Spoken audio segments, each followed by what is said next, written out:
Shalom Bapak Ibu Saudara yang dikasihi Tuhan, senang sekali boleh berjumpa dengan Anda di pagi hari ini dalam online service Sinode Gereja Kristen Jakarta.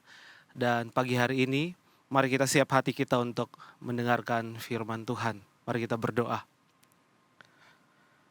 Kami bersyukur Tuhan, di minggu hari ini kami boleh akan kembali merenungkan firman-Mu. Dan kami percaya bahwa Allah akan berbicara kepada kami, menguatkan kami, menghiburkan hati kami, memberikan kami kekuatan baru untuk melangkah di dalam hari-hari kehidupan kami dalam segala tantangan yang kami hadapi setiap hari. Biarlah firman-Mu menjadi senjata kami, firman-Mu menjadi perisai kami, firman-Mu terus menuntun, menyertai, menerangi setiap jalan kami. Kami siap menyambut firman-Mu.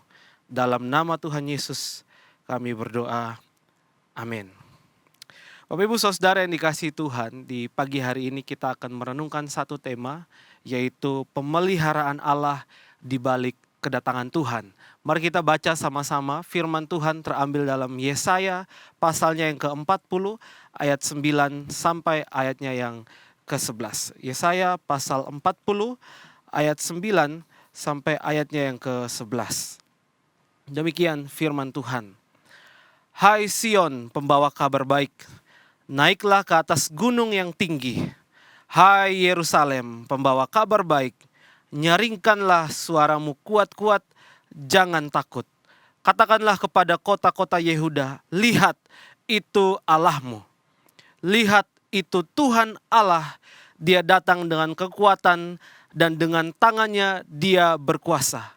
Lihat, mereka yang menjadi upah jerih payahnya ada bersama-sama dengan Dia.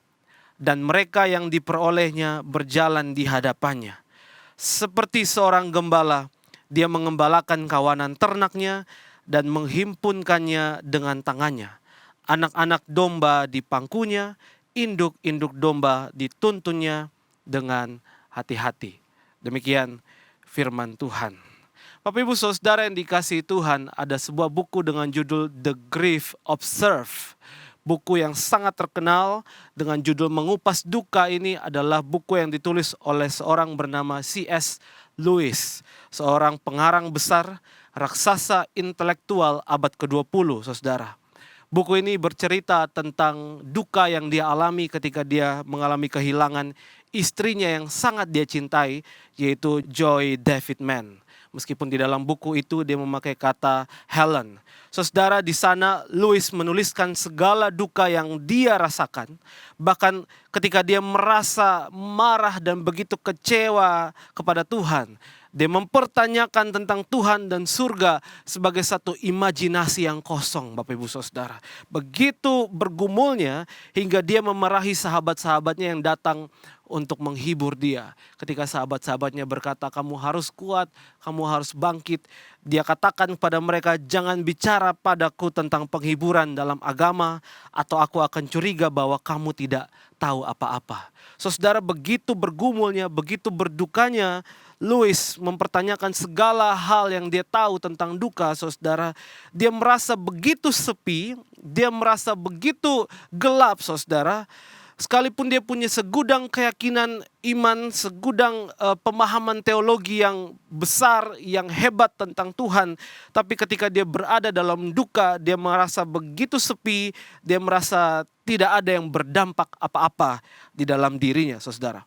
Dan di dalam buku itu, The Grief Observed, memperlihatkan bagaimana Lewis berproses dari denial to acceptance, dan bagaimana dia berproses dari sorrow to joy. Dan di akhir dari buku Lewis, dia akhirnya tetap menemukan perhatiannya, dia tetap menemukan keyakinannya kepada Tuhan dan mengalami Tuhan di dalam dukanya. Saudara, buku Grief Observed ini setidaknya mengungkapkan kepada kita tentang kejujuran, saudara. Kejujuran seorang yang sedang mengalami penderitaan di dalam hidupnya. Bahwa dunia terasa begitu gelap ketika kedukaan itu datang, ketika penderitaan itu datang. Dunia serasa kacau balau, hancur, sepi, dan seolah-olah Tuhan tidak hadir di sana. Namun Lewis kembali meyakinkan pembaca bahwa di tempat tergelap sekalipun Allah tidak pernah absen. Dan di dalam penderitaan terberat sekalipun Allah tetap ada. Dan dia tidak diam, dia bersuara dan dia melakukan sesuatu. Bapak Ibu Saudara yang dikasihi Tuhan, kira-kira inilah juga yang dialami oleh bangsa Israel ketika mereka harus menjadi umat yang dibuang dari Yerusalem. Bapak Ibu Saudara, mereka merasa begitu sepi, begitu berat menjalani hari-hari hidupnya ketika mereka ada di tanah pembuangan di Babilonia, Saudara. Kitab Yesaya 40 pasal 40 sampai 45 yang kita baca hari ini, Saudara, merupakan berita Allah yang disampaikan melalui Nabi Yesaya ketika Israel ada dalam dua kondisi, Saudara. Kondisi yang pertama adalah ketika mereka sedang menderita sebagai bangsa buangan di tanah Babilonia. Mereka telah lama berada di pembuangan dan terus-menerus berseru kepada Tuhan, tapi merasa bahwa tidak ada perubahan dalam hidupnya. Malahan hidup mereka makin sengsara, nasib mereka tidak karu-karuan, Saudara. Mereka merasa bahwa sepertinya tidak akan ada pertolongan daripada Tuhan. Mereka bertanya kepada Tuhan, sampai kapan? Mereka berseru dan berharap ada jalan keluar, tapi sepertinya makin hari makin tidak ada jawaban, Saudara. Ketika mereka ada dalam kondisi yang tidak menyenangkan itu, Israel juga ada dalam kondisi yang lain, Bapak Ibu Saudara, yang juga tidak menyenangkan. Di mana digadang-gadang ada bangkit satu bangsa yang kuat yang akan menyaingi bangsa Babilonia, yaitu bangsa Media Persia, Saudara. Nah, nampaknya Israel ada dalam dua kondisi yang tidak menyenangkan, terjepit, Saudara. Ada di tengah-tengah dua bangsa yang kuat yang akan saling berperang. Dan bagaimana nasib Israel tentu makin tidak jelas, Bapak Ibu. Di satu sisi Babel bertambah kuat, di sisi yang lain juga ada kekuatan baru yang akan menjajah mereka, yaitu Media Persia. Maka harapan mereka untuk menjadi bangsa merdeka sepertinya sirna, Saudara. Tidak terlihat sama sekali dan tidak ada harapan. Saudara, masa penantian yang terasa mulai melelahkan itu bahkan membuat beberapa orang umat Tuhan di Babilonia mulai kehilangan kepercayaannya. Banyak yang kemudian menjadi penyembah berhala, menjadi penyembah patung, Saudara. Itu terlihat di dalam Yesaya 44 ayat 9. Dan juga banyak gambaran lainnya, Saudara, yang menjelaskan tentang rasa putus asa dan merasa bahwa keadaan mereka tidak menjadi lebih baik sebab Allah seolah-olah tidak lagi berkenan kepada mereka, Saudara. Hal ini terlihat dari perkataan yang dituliskan di dalam Yesaya 40 ayat 27. Di sana dikatakan, hidupku tersembunyi dari Tuhan dan hakku tidak diperhatikan Allahku. Saudara, keputusasaan dari Israel di tanah pembuangan ini terekam begitu kuat, emosi yang begitu kuat itu terekam di dalam Mazmur 137, Saudara. Di sana ditulis begitu mendalam tentang perasaan mereka ada di tanah pembuangan dan merindukan Yerusalem sebagai tanah mereka, Saudara. Ini adalah nyanyian sekaligus juga ratapan mereka ketika ada di pembuangan Babel. Di sana dilukiskan bagaimana mereka menangis, membayangkan Yerusalem di tepi sungai-sungai Babel, Saudara. Mengingat kembali sukacita mereka di Yerusalem, mereka menangis karena mereka tidak ada di sana. Di sana juga dikatakan bahwa mereka menggantung kecapi mereka di pohon gandarusa. Ini sebuah gambaran yang menarik, Saudara, sebab menggantung kecapi itu sama dengan tidak ada lagi pesta dalam hidupnya. Hilang sukacita di mana kecapi tidak lagi berbunyi dan orang-orang tidak lagi menari. Artinya kehidupan mereka penuh dengan derita, hidup mereka penuh dengan duka yang mendalam. Pohon gandarusa yang hidup di seberang sungai-sungai di Palestina itu menjadi lambang dari duka yang mendalam, Saudara. Dan ini artinya tidak ada lagi sukacita, tidak ada lagi pesta yang dirasakan oleh Israel sebab mereka telah ada dalam duka yang mendalam.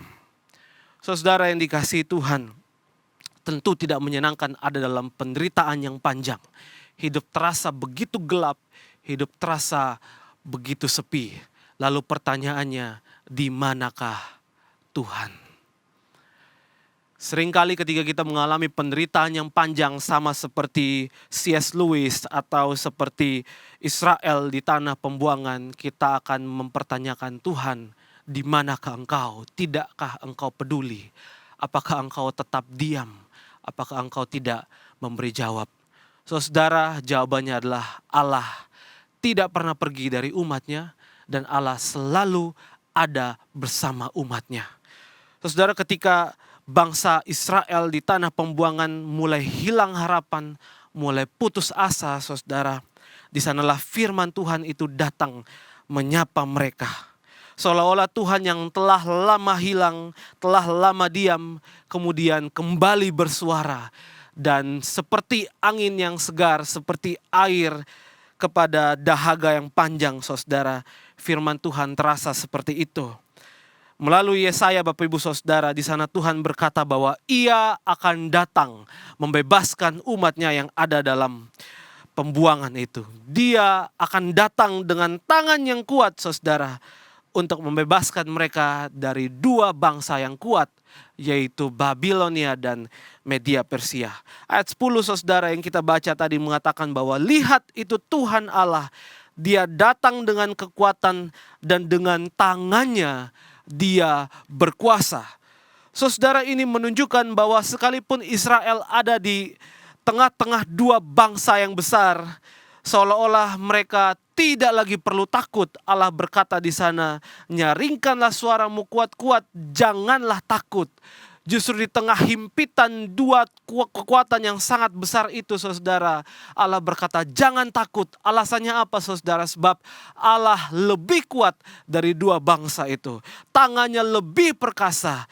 Allah lebih hebat dari dua bangsa yang besar itu, saudara. Maka itu Israel tidak perlu takut, sebab Allah yang kuat itu akan menolong mereka.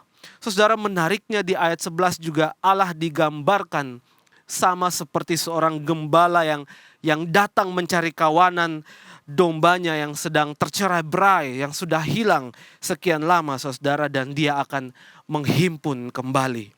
Seolah-olah Israel seperti domba tidak bergembala, namun kemudian Allah datang dan Allah yang adalah umat kepunyaannya itu, saudara, akan kembali mengumpulkan umatnya, mengumpulkan dombanya yang tercerai-berai dan menolong mereka dan akan memulihkan mereka. Saudara, Anda juga harus mengerti bahwa gambaran gembala ini berarti Allah akan merawat mereka, saudara. Allah akan memulihkan keadaan mereka yang tertindas dan mengganti semua luka dan duka mereka, saudara. Allah tampil begitu menawan, Bapak Ibu Saudara. Dan di sana juga digambarkan, kalau saudara baca Yesaya 40 ayat 12 dan seterusnya, saudara, sampai di belakang, Anda akan menemukan bahwa Allah digambarkan begitu luar biasa karena Dia akan tampil begitu perkasa, bahkan Dia melebihi ilah-ilah yang ada di Babilonia, saudara. Allah lebih daripada semua kekuatan dewa-dewa di sana. Allah lebih daripada ilah-ilah penyembahan orang-orang Babel di sana. Dan tidak ada yang sebanding dengan Allah. Dewa patung sesembahan orang Babel tidak akan sedikit pun menyamai Allah. Saudara, dan hal ini kemudian nyata ketika bangsa Israel bebas dari penjajahan Babilonia setelah Babilonia dikalahkan oleh Media Persia di bawah pemerintahan Kores. Mereka dikembalikan, diizinkan pulang kembali membangun bait suci di tanah mereka, Bapak Ibu Saudara. Maka berita yang Allah sampaikan ini bukan satu janji kosong, bukan satu berita yang sia-sia, bukan satu berita yang tidak ada artinya, tetapi benar-benar Allah akan menyertai mereka dan sudah menyertai mereka, Bapak Ibu Saudara. Nah, Bapak Ibu Saudara yang dikasihi Tuhan, ketika kita merenungkan Yesaya 49 sampai 11 ini, Bapak Ibu, maka kita akan belajar dua hal, saudara. Yang pertama adalah kita melihat satu situasi yang tidak terkontrol, suatu situasi yang menakutkan dan mencekam yang dialami oleh orang-orang Israel. Mereka seperti tanpa pertolongan, mereka seperti tanpa harapan. Namun ketika keadaan menjadi begitu kacau balau, saudara, ternyata tidak demikian dengan Allah. Allah tetap ada di sana dan Allah tidak ikut terpengaruh. Allah tidak ikut hilang kendali, saudara. Allah tidak ikut dikacau balaukan oleh situasi apapun.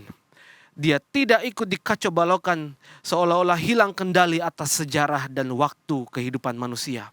Allah tetap pegang kendali, saudara. Allah tetap berdaulat dan dia tidak kehilangan kendali.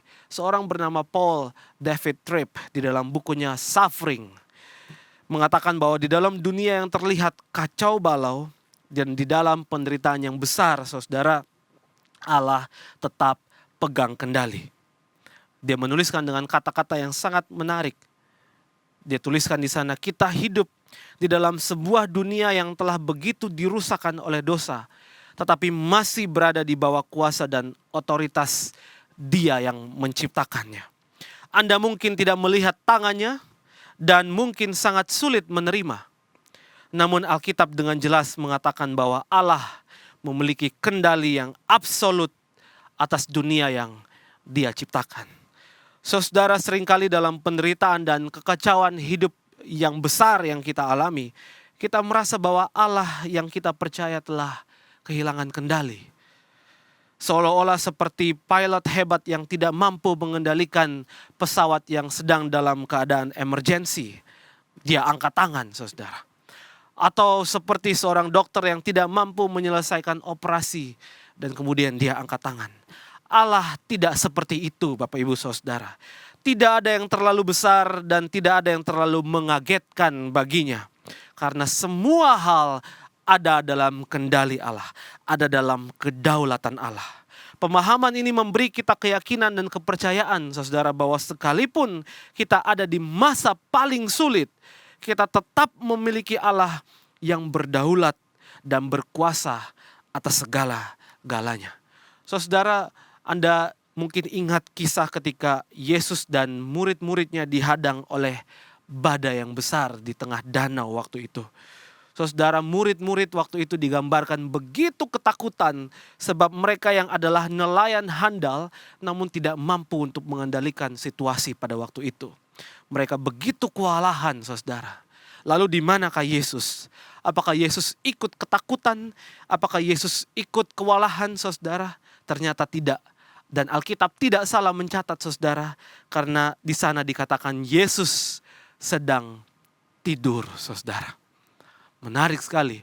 Satu catatan yang menarik, satu catatan yang pendek saja, saudara, tapi menjelaskan bahwa Yesus yang adalah Tuhan Allah itu tidak kaget dengan situasi yang kacau balau. Dia tidak hilang kendali, saudara.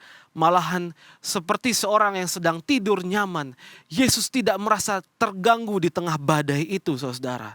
Dia bangun, dia melihat murid-murid ketakutan, bahkan seorang berkata kepadanya, "Guru, tidak pedulikah jika kita mati?" Namun Yesus bangun, saudara, dan dia menghentak danau itu, dan danau itu kemudian diam dan tenang dalam sekejap, saudara. Benar-benar tenang. Sehingga ketika murid-murid melihat apa yang Yesus lakukan, saudara, mereka menjadi kebingungan.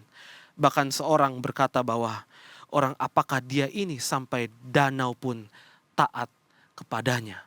Saudara, gambaran ini menjelaskan kepada kita bahwa dalam situasi paling kacau dalam hidup kita, Allah tidak hilang kendali. Ketika hidup kita terasa begitu gelap, ketika kita merasa bahwa keadaan dunia saat ini tidak terkontrol, kehidupan Anda begitu kacau, pandanglah kembali kepada Allah. Allah tetap memegang kendali. Tidak ada sesuatu yang mengagetkan baginya. Maka itu berpeganglah teguh kepada Allah, saudara. Di tengah badai terganas, Allah tidak hilang kendali. Dia tetap pegang kendali. Dan ini membuktikan bahwa tidak ada satupun yang lebih besar daripadanya. Bahkan jika itu adalah Asyur, Babilonia, Media Persia, atau badai hebat yang terjadi dalam hidup kita, tak ada satupun yang mengejutkan baginya, sebab Allah pegang kendali. Saudara, saya ingat waktu ketika saya dan keluarga, saudara, masa kecil saya waktu itu ada di Timor Leste, dan pada tahun-tahun di mana pecah perang antara Timor Leste dan juga Indonesia, saudara. Waktu itu semua yang pro Indonesia harus mengalami kekalahan. Dan semua yang tinggal di kota Dili waktu itu, saya dan keluarga, harus kemudian minggat ke kota Kupang, saudara. Harus meninggalkan segala hal karena situasi makin kacau dan Timor Leste sudah digadang-gadang akan menang, saudara ya. Mereka akan terpisah dari Indonesia. Pada waktu itu, saudara, begitu menakutkan situasinya. Papa saya seorang polisi dan dia harus mengamankan situasi dan dia meninggalkan kami di rumah bersama mama sendiri. Yang menarik, saudara, karena papa ini seorang polisi, maka dia benar-benar harus bertugas melindungi negaranya, saudara. Melindungi tempatnya, saudara. Dia tidak bisa melihat keluarganya. Namun pesan papa sederhana kepada mama, jikalau pemberontak Fretilin itu masuk, saudara, masuk ke asrama polisi, waktu itu kami tinggal di sana, maka mama harus lari sejauh mungkin masuk ke hutan dan meninggalkan kami bersembunyi di dalam tempat-tempat seperti derum-derum kosong yang dibuat oleh papa di sana, menyembunyikan kami di sana dan mama menyelamatkan diri masuk di dalam hutan, saudara. Keadaan begitu kacau, hampir setiap hari ada baku tembak, saudara. Ada bunyi ledakan di mana-mana dan seolah-olah kota itu begitu kacau balau, saudara. Akhirnya mau tidak mau, saudara, keluarga kami harus meninggalkan kota Dili, Timor Leste waktu itu dan lari masuk ke Indonesia di Nusa Tenggara Timur, saudara. Meninggalkan semua harta benda, meninggalkan kehidupan yang sudah lama dibangun di sana, saudara, dan hidup dengan tangan kosong, Bapak Ibu Saudara. Di dalam penderitaan itu, seolah-olah keluarga kami dipaksa untuk benar-benar menjadi kosong di hadapan Tuhan. Namun saudara, Tuhan ternyata tidak membiarkan keluarga kami merana dan menderita, saudara. Karena Dia Allah yang memelihara hidup kami. Justru saudara, di tengah-tengah penderitaan itu, banyak pertolongan Tuhan yang nyata menaungi keluarga kami. Sekalipun harus mulai dari kehidupan yang mulai dari awal, saudara. Merintis lagi kehidupan di Nusa Tenggara Timur. Namun benar-benar Tuhan itu luar biasa. Tidak meninggalkan keluarga kami. Mulai dari nol, orang-orang banyak yang membantu, keluarga banyak yang membantu, menopang kehidupan kami. Dan hari ini, saudara, kehidupan keluarga kami jauh sekali ditolong oleh Tuhan, saudara. Begitu luar biasa dan tidak ditinggalkan oleh Tuhan. Nah, saya ingin mengatakan pada saudara bahwa di dalam kekacauan hidup kita, di dalam situasi paling tidak terkendalikan dalam hidup kita, tetaplah berpegang teguh kepada Tuhan. Karena Tuhan tidak pernah meninggalkan umat gembalaannya, saudara. Tuhan selalu melindungi. Dan Tuhanlah yang mengendalikan segala situasi. Bapak Ibu Saudara yang dikasihi Tuhan. Hal yang kedua yang kita bisa belajar dari Yesaya 49-11 ini adalah Allah digambarkan sebagai seorang gembala yang melindungi umatnya, kawanan dombanya, saudara. Hal yang kita peroleh dari perenungan ini, saudara, adalah Allah yang kuat tampil dalam sifat seorang gembala. Gembala, saudara, menunjukkan diri Allah sebagai pelindung dan penolong. Anda mungkin langsung teringat pada gambaran gembala yang digambarkan oleh Daud, saudara. Daud pernah mengatakan bagaimana dia melindungi kawanan domba gembalaannya. Jika ada singa atau beruang yang menerkam dombanya, dia akan mengejar, dia akan menghajar binatang buas itu dan menyelamatkan dombanya dari mulut binatang buas itu. Kalau binatang itu melawan, maka ia akan memukulnya sampai mati. Saudara, ini menunjukkan betapa luar biasa hati seorang gembala yang melindungi kawanan dombanya. Dan Allah digambarkan seperti itu, saudara. Atau mungkin juga kita langsung ingat pada Mazmur 23 tentang gembala yang baik, saudara. Di sana Allah digambarkan sebagai gembala yang baik sebab Dia menuntun domba-dombanya kepada air yang tenang dan pada rumput yang hijau. Artinya, saudara, domba-dombanya tidak akan mungkin mengalami kekurangan di dalam kehidupannya. Ada kekeringan, ada lembah kelam. Tetapi di sana dikatakan jangan takut, sebab gembala yang baik itu menjaga dombanya. Gada dan tongkatnya menuntun mereka, saudara. Dan ini menggambarkan bahwa Allah adalah pelindung dan kekuatan. Allah adalah shelter yang paling hebat, saudara. Yang paling nyaman dan yang harusnya selalu kita teduhkan hidup kita kepadanya. Saudara, semua gambaran ini menunjukkan bahwa Allah adalah gembala yang tidak akan membiarkan umatnya dan kawanan dombanya itu berada dalam kesengsaraan. Allah tidak pernah menaruh atau membubuhkan kata titik pada penderitaan yang dialami oleh umatnya. Melainkan Allah selalu memberikan tanda koma, saudara, agar umatnya tahu bahwa Allah tidak pernah berhenti pada penderitaan. Tapi Allah selalu akan memberikan pertolongan. Saudara, jikalau Anda mengalami penderitaan yang panjang hari ini, ingat bahwa itu belum titik. Allah masih beri tanda koma di sana, saudara, untuk memberitahu kepada kita bahwa Allah belum menyerah dengan kehidupan kita. Allah belum berhenti menuliskan kehidupan kita. Dia masih terus merancang hidup kita dengan baik. Ada satu tujuan yang mulia di balik penderitaan panjang yang kita alami. Ada satu maksud Tuhan yang indah dari proses panjang yang Dia izinkan terjadi. Maka berserahlah dan taatlah terus kepadanya. Percayalah kepadanya bahwa Dia adalah gembala yang baik. Ia akan memanggul kita, memikul kita, menolong kita, melindungi kita dari ganasnya kehidupan, saudara. Allah belum titik kepada penderitaan Anda, maka jangan menyerah. Sebab Allah masih kasih tanda koma karena Dia masih mau berurusan dengan kehidupan kita. Bapak Ibu Saudara, pertanyaannya adalah, masihkah kita percaya kepada gembala agung itu? Masihkah dalam penderitaan kita memberikan hidup kita seutuhnya kepadanya? Atau jangan-jangan kita mulai menyerah dengan kehidupan kita hari ini. Kita merasa bahwa untuk apa lagi melanjutkan kehidupan ini jikalau isinya hanya penderitaan dan kesengsaraan. Saudara, pagi ini saya ingin mengatakan kepada kita bahwa jangan menyerah. Tetaplah berserah, tetaplah menengadah kepada Allah Gembala Agung itu. Sebab Dia akan menolong kita. Amin, Bapak Ibu Saudara. Nah, saya ingin menutup khotbah saya ini dengan kisah yang tidak pernah saya lupakan, saudara. Waktu saya baru pertama kali bisa bawa mobil, baru 1 minggu bisa bawa mobil, saudara. Kemudian ayah saya ajak kami untuk pergi ke luar kota. Saudara, tempat yang sangat jauh dari kota Kupang dengan jalanan yang sangat mengerikan, saudara.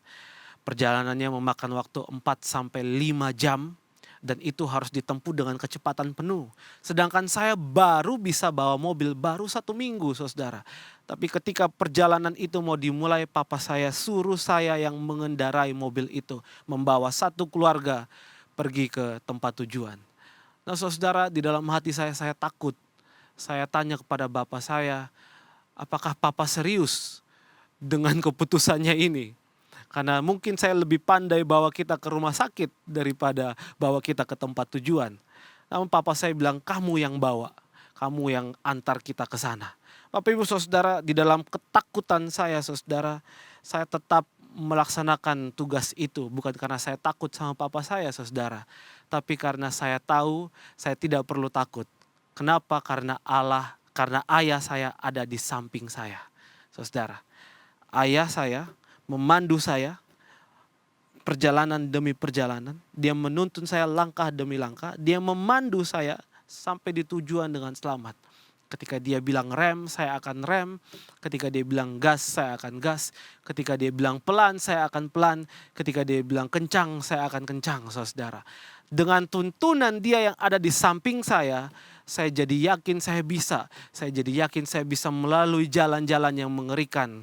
Sekalipun waktu itu kami jalan di waktu malam, saudara. Begitu gelap, ada tempat-tempat di mana tidak ada benda penerang, saudara, sehingga kita nggak bisa lihat jalan.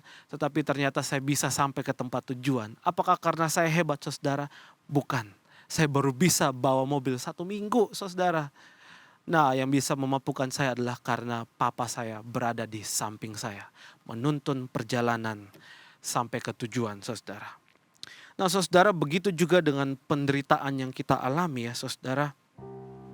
Kadang kita tidak tahu tujuannya mau kemana. Kadang kita bingung, bisakah kita melewati perjalanan hidup yang mengerikan itu.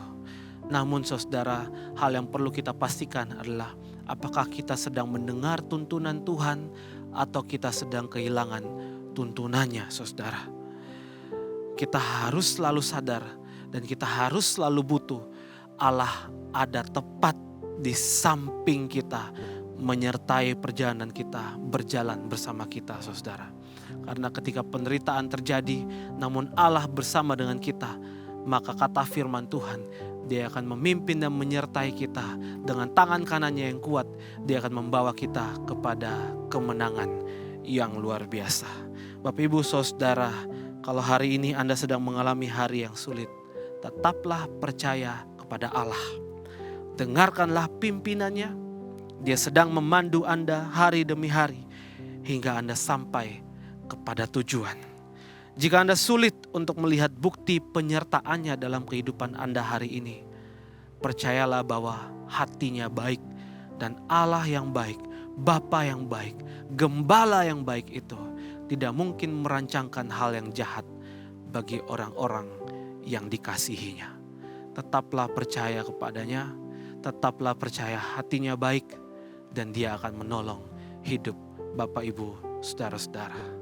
Tuhan memberkati kita. Mari kita berdoa.